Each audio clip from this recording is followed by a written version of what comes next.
people talking about Chelsea news every day, every day.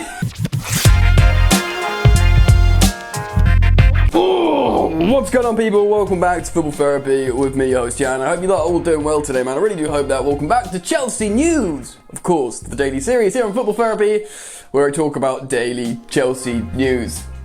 Couple of things I want to talk about today. I want to tip my cap to Ethan Ampadu, who put in a man of the match performance for the Blades, and talk about what he could offer Chelsea, because a lot of Chelsea fans are really hyped on Ampadu, so let's give him some time. Also, I thought it would be fun to pick a rag out of the news pile. I've gone for the Daily Express and talk about who they think Chelsea's main targets are. Should be pretty funny. Get comfortable, consider subscribing to this humble little YouTube channel if you want, mate. Daily content, of course. If you do sub, please do consider pressing that all-important bell notifications icon.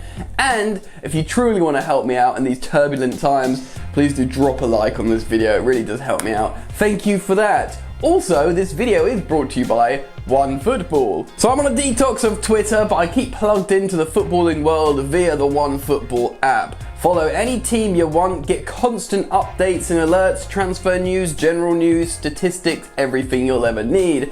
It's superb. I use it on the regs and you could and should too. Of course, it's entirely free, therefore you should absolutely click the link in the top of the description. Do yourself that favor, my sweet, sweet friends. Now that's been said, let's get on with our first story of today's video. And that of course is young Ethan Ampadu, man of the match for the Blades, with their 1-0 win against Newcastle, who had 10 men. I know that's uninspiring, but this is their first win of the season, and Ethan Ampadu was the best man on the pitch. It's important to note and talk about this because he's had a rough time, Ethan Ampadu. He came into the Chelsea team under Conte, I believe. I seem to remember watching him at Stamford Bridge that early. 17 years old, dreadlocks lashed about in the air, putting in tackles against men twice his age, beautiful long passes, and Chelsea fans were quite understandably excited about this youngster.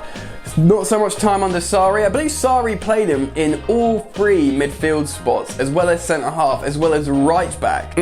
Which makes you think he saw the talent and ability in Ethan Ampadu, but didn't quite know where to place him. And ever since, he's played in different positions, in the middle of a three, to the left of the three, central defensive midfield, all sorts, you know. They're trying to find his home on the pitch. Frank Lampard recognised how good Ethan Ampadu was when he came into the Chelsea job, and he really wanted to work with him. He talked about this, I believe, in his first ever press conference for Chelsea Football Club. He was like, yes, I see the value in him, but a loan over to RB Leipzig to play under Julian Nagelsmann is an absolutely superb move. Turns out it wasn't a superb move. Apart from one really big notable performance in the Champions League, knocking out Tottenham Hotspur, he really didn't get much time. We can all hope he got some valuable experience though, training out and playing in the Bundesliga a little bit. Ultimately though, we deem that a failed loan and we send him to Sheffield United, which again, we all go, wow man, that is a superb loan. They finished top half of the table last season,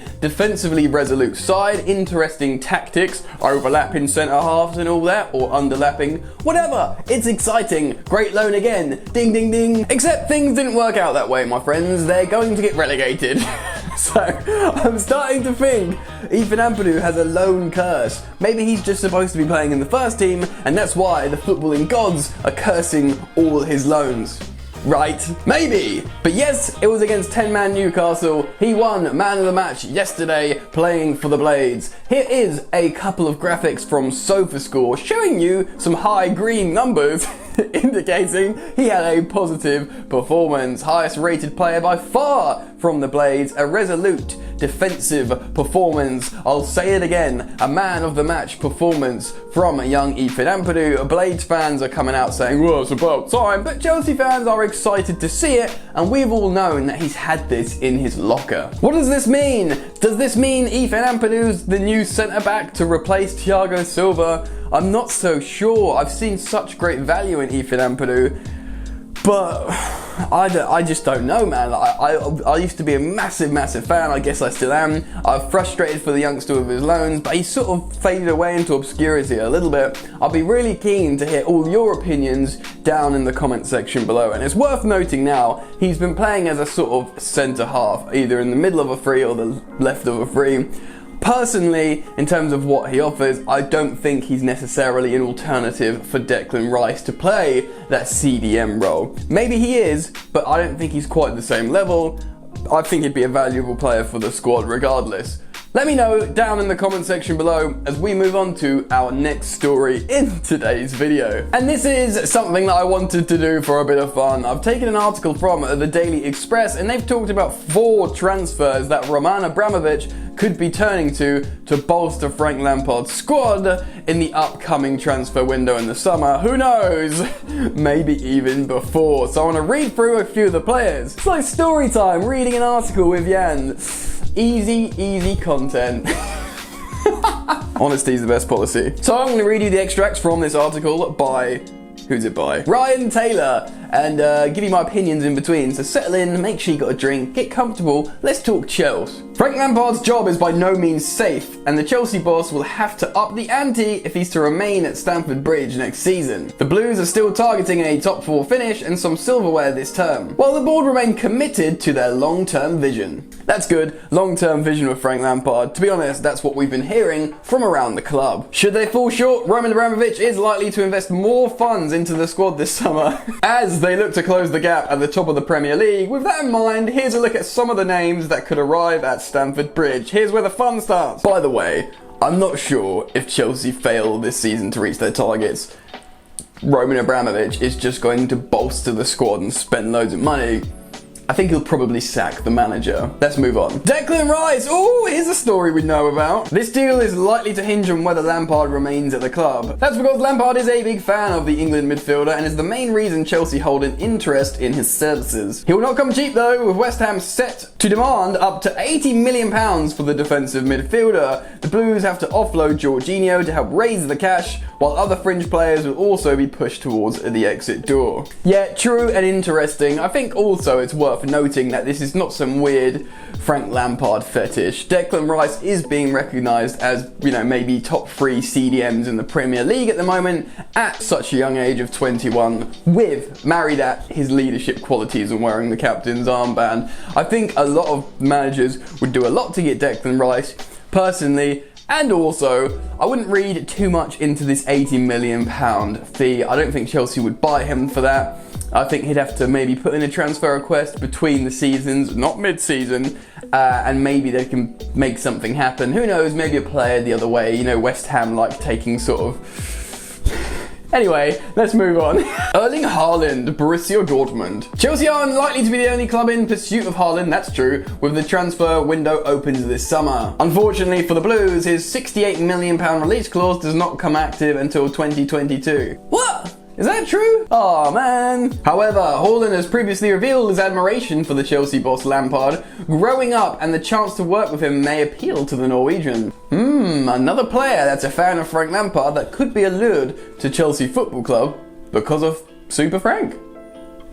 Any move for the Borussia Dortmund talisman is likely to spell an end for Tammy Abraham's time at the club. Olivier Giroud's long-term future in West London is also unclear, and there's still room for a new number 9 to take centre stage given Lampard's indecisiveness this season. Yeah, so my opinion on this, anyone would love Erling Haaland just because he's an absolute gunman, You make room for him, you make changes to your opinion if he can arrive. But I think Timo Werner will be excellent eventually down the middle. Also, I love Tammy Abraham. I don't think he's like Galactico striker, but he's a very, very decent, serviceable striker. Like better than your sort of Michy Batshuayis, better than your Loic Remis. Do you know what I mean? So he absolutely should stay. Giroud will go. So I think it'd probably be like a youth striker. But that's how I think. We don't need Erling Haaland. But at the end of the day, it's Erling Haaland. Let's move on. Dennis Zakaria, Borussia Mönchengladbach. Zakaria is likely to be an alternative to Rice, as opposed to an additional target. The Gladbach star is also attracting interest from Bayern Munich, Manchester City, and Manchester United. He is a box-to-box midfielder in a similar mould to N'Golo Kante. His contract runs until 2022 and does not have a release clause. Of course, Dennis Zakaria, a very popular target for a lot of football people. Very, very good player. Box-to-box, similar to Kante, but that is not similar to Declan Declan Rice, who is inclined to sit and protect the back four rather than running around chasing. So a little bit different, but 2022 could be very affordable in the transfer market without a release clause. So definitely an option and something that all football fans would like to consider. And finally, Dayot Upamecano, RB Leipzig. Chelsea have maintained their contacts with RB Leipzig following a swift conclusion to the deal to sign Timo Werner. And of course, the loan for the aforementioned Ethan Ampadu. It bodes well in their pursuit of Dayot Upamecano, and reports in Germany claim the Blues are seriously interested in the defender. Upamecano is also attracting attention from the likes of Liverpool, Manchester United and Bayern Munich. Shock, horror. But the Blues will have a chance to pounce when his £36 million release clause comes into play in the next summer. Wow, I thought it was £40 million, but £36 million is less than that. Look man, Dayot Upamecano is another one of these big name Galactico potentialities. Put them aside, you know, by Gianluigi Donnarumma, do you know what I mean? These kind of top level young elite players that could easily end up at your Real Madrid, your Barcelonas, your Bayern Munichs. Do you know what I mean? I'd love it if we signed Dayot Upamecano, superb potential. But, you know, again, it goes with we've got young defenders coming through, including Ampadu that we've talked about. What do we think? Do we want to buy someone a little bit more senior, maybe like late 20s that you could have for a few years to be the senior centre-back replacement instead of Thiago Silva? You know, we could still go for Jose Jimenez of Atletico Madrid, maybe if they need cash. So anyway, I'm really interested in getting your thoughts on the players and everything that I've spoken about in this video today. I want you to express your feelings down in the comment section below. If you've enjoyed this kind of video, show me by dropping a like, subscribing if you're new to the experience. That's probably it, isn't it? So enjoy the football, thank you for hanging out with me, and I'll see you later. You ain't so tough with that bad boy tuck. I'ma get it how I'm living, I'ma walk the walk. Outline my lines, I rap through thought. Body bag the verse, outlined in chalk. In my life seen trouble, hustle on the double. Silence on the trigger like my pick got a muzzle. Yo chick like to guzzle, bad boy stay in trouble. I only love this paper, sorry I don't. I laugh me, baby.